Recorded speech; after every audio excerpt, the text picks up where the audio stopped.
फिलहाल अगली खबर का रुख करेंगे। योग का मतलब होता है जोड़ना, और योग में इतनी ताकत होती है कि शरीर के साथ मन का भी विकास होता है। योग अब दूसरे धर्मों को भी जोड़ने लगा है। इस्लाम में योग से परहेज नहीं है और इसी पर जारी हुई है किताब। मन, शरीर और आत्मा को जोड़ने वाला योग। पहले इस पर विवाद हुआ और अब संवाद हो रहा है। योग और इस्लाम नाम के इस किताब के कवर पेज को देखिए। इस पर लगी तस्वीर सारी कहानी बयां कर रही है। यानी नमाज में भी योग के आसन हैं, वहीं योग भी नमाज जैसा ही है। ऐसे में विवाद की कोई गुंजाइश ही नहीं है।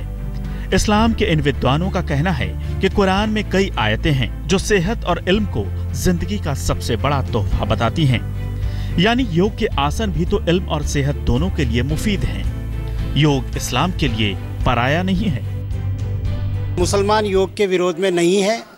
जिस तरीके से हमारे इबादत के अंदर, नमाज के अंदर रुकू, सुजूद और दूसरे अरकान जितने भी होते हैं, उससे एक तरह योग ही है।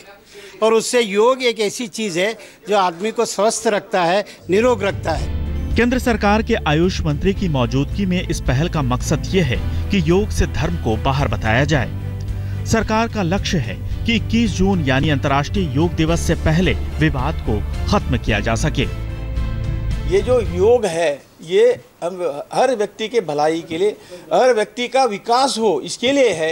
ये धर्म को जोड़ता है, ये आदमी को जोड़ता है, ये खुदा को भी जोड़ता है। जिनकी राजनीति करने का जिनका उद्देश्य है, हर इस बात के ऊपर ये उनको समझना चाहिए कि योग हमारी धरोहर है, हमारे राष्ट्र की धरोहर है। हमारे को वो चीज़ दी है हमारे पुरखों ने कि जिसको हम आज अंतर्राष्ट्रीय स्तर पर जिसको माना जा रहा है। अगर हम मुसलमान कुछ लोग इसके ऊपर राजनीति करें तो ये हमारे बड़े दुख की बात है। यानी योग पर उठे विवाद में सरकार और इस्लामी विद्वानों ने भी पहल करते हुए स्थिति साफ की है। सरकार अंतर्राष्ट्रीय योग दिवस को सफल बनाने की हर संभव कोशिश कर रही है। अब ये देखना होगा कि विवाद किस हद तक सुलझा।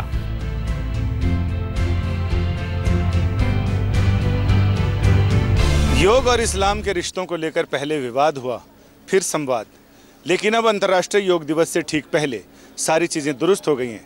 ऐसा लगता है कि योग का सूरज चमकने लगा है और विवादों की धुंध छंटने लगी है। कैमरामैन मनीष दुबे के साथ संजय शर्मा, दिल्ली, आज तक।